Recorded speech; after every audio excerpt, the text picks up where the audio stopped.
Assalamualaikum warahmatullahi wabarakatuh. Apa kabar anakku semuanya? Semoga kalian senantiasa dalam keadaan sehat walafiat. Amin ya rabbal alamin. Pada pertemuan kali ini kita akan membahas tentang tema hidup bersih. Ya, sebelum kita mulai pembelajarannya, mari kita membaca doa terlebih dahulu. Berdoa dimulai. Bismillahirrahmanirrahim. Raditu billahi rabba wa bil islami dina wa bi Muhammadin sallallahu alaihi wasallam nabiyya wa rasulah. Rabbi zidni ilma warzuqni fahma. Amin. Baik anak-anak, pada pertemuan kemarin kita sudah membahas bagaimana caranya kita mandi, caranya kita istinja. Ada yang masih ingat istinja apa artinya? Ya, istinja itu ialah membersihkan anggota badan kita setelah kita kencing atau setelah kita BAB. Itu namanya istinja. Istinja bisa menggunakan air, bisa juga menggunakan batu atau tisu ya, dan lain-lain. Baik, kemudian kita juga sudah membahas tentang bagaimana cara kita berwudu, cara kita tayamum kemarin ya. Nah, kali ini kita akan membahas tentang hidup bersih. Apa sih itu hidup bersih? Nah, anggota badan kita harus bersih. Badan kita yang kotor akan menimbulkan penyakit. Jadi, dengan hidup bersih ya, maka anggota badan kita pun yang pertama kali harus bersih. Badan kita yang kotor akan menimbulkan penyakit. Kita harus mandi minimal ya sehari 2 kali supaya kulit kita bersih. Kulit yang bersih akan menjadikan kita sehat. Rambut kita harus selalu dikeramas karena ingat ya, kebersihan merupakan sebagian dari iman. Nah, selanjutnya di antara perilaku yang menunjukkan kita hidup bersih, menggunakan pola hidup bersih, yaitu menggosok gigi ya. Di gambar ini ada seorang anak perempuan sedang menggosok giginya ya. Nah, kapan sih kita menggosok gigi?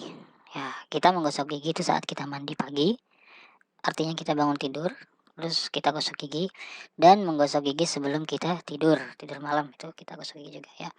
Jadi bangun tidur kita gosok gigi, sebelum tidur pun kita gosok gigi.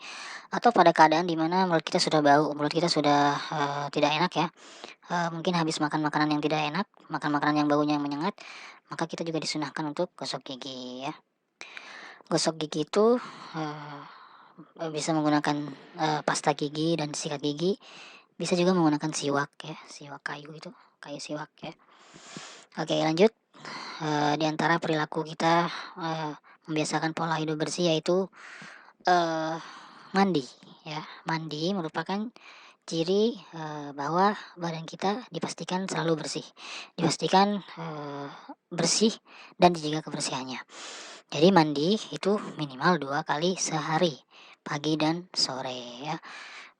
Oke, kemarin kita sudah jelaskan mandi kita basuh anggota badan yang kanan dulu baru yang kiri, itu sunahnya mandi ya. Baca bismillah kemudian membasuh anggota badan yang kanan baru yang kiri ya, kita keramas dan kita basuh seluruh badan kita sampai bersih. Nah, lanjut. Setelah mandi kita juga membiasakan diri untuk selalu mencuci tangan sebelum makan, ingat ya, karena kita memasukkan makanan ke tubuh maka perlu steril, perlu kebersihan yang benar-benar terjaga ya. Maka dengan mencuci tangan kalian sudah memulai untuk membersihkan apa yang akan kalian makan nanti. Maka sangat dianjurkan sekali untuk mencuci tangan sebelum makan. Juga setelah kita bermain kemana-mana di luar main, kita sudah menyentuh banyak hal ya, maka setelah kita bermain kita juga dianjurkan untuk cuci tangan ya. Atau kita setelah memegang hal-hal yang benda-benda yang kotor, kita juga harus segera cuci tangan ya. Apalagi di masa seperti ini yang banyak sekali virus-virus ya, maka dengan mencuci tangan kita berupaya untuk menghilangkan pengaruh buruk dari hal-hal yang tidak kita lihat ya, berupa virus itu. Nah, next selanjutnya memotong kuku. Memotong kuku juga perilaku yang menunjukkan bahwa badan kita juga harus bersih. Ya, karena apa?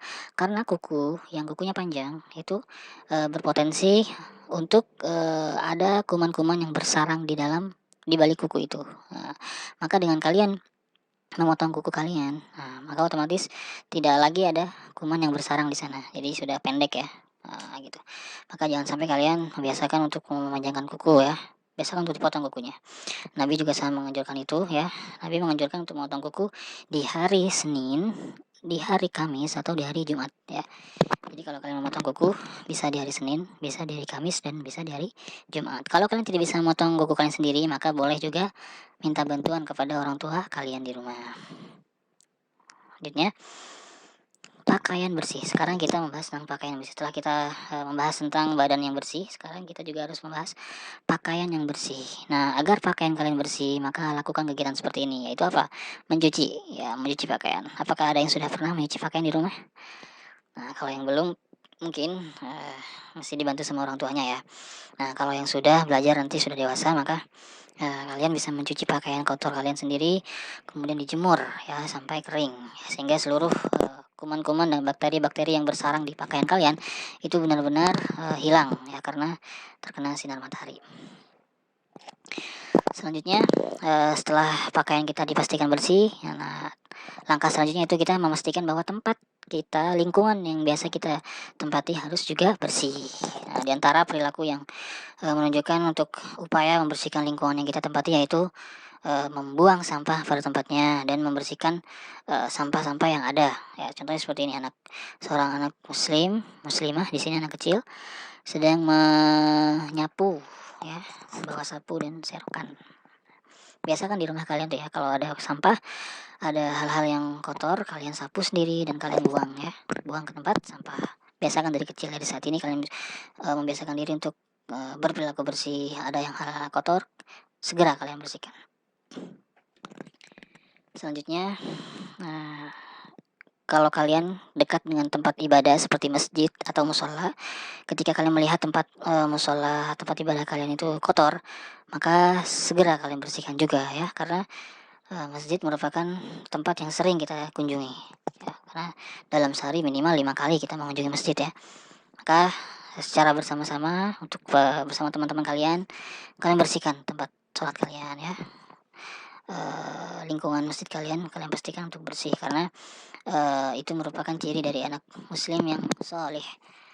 Karena Nabi pernah bersabda, at-tahuru syatrul iman, kebersihan merupakan sebagian dari iman. Maka anak muslim yang beriman kepada Allah senantiasa menjaga kebersihan.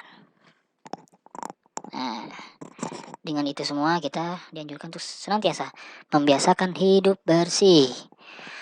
Setelah bangun tidur nih, perhatikan di gambar ini, ada gambar seorang anak yang merapikan tempat tidurnya. Nah, kalian kalau sudah bangun tidur, usahakan rapikan sendiri tempat tidurnya. Jangan sampai orang tua kalian selalu yang membersihkan atau merapikan ya, tapi kalian juga harus belajar ikut merapikan ya. Kemudian kalian selesai bermain, semisal kalian bawa mainan yang banyak, nah kalian rapikan sendiri setelah selesai ya. Kemudian kalian juga setelah belajar membawa buku, membaca buku di mana, di lantai atau di tempat belajar kalian. Ketika selesai membacanya, maka rapikan lagi bukunya dan alat tulisnya di tempat yang memang semestinya. Kemudian ketika kalian juga pulang sekolah ya, kita sudah pembelajaran tatap muka ya, walaupun masih terbatas, maka sepulang sekolah ketika kalian buka sepatu kalian letakkan sendiri pada tempatnya, oke? Itu merupakan ciri dari anak yang hidup yang bersih, teratur ya. Kita juga di sini menyimpan tas dan alat sekolah, dan setelah kita pulang sekolah, tasnya ditaruh di tempatnya. Ya, alat sekolahnya juga ditaruh di tempatnya sehingga rapih ya.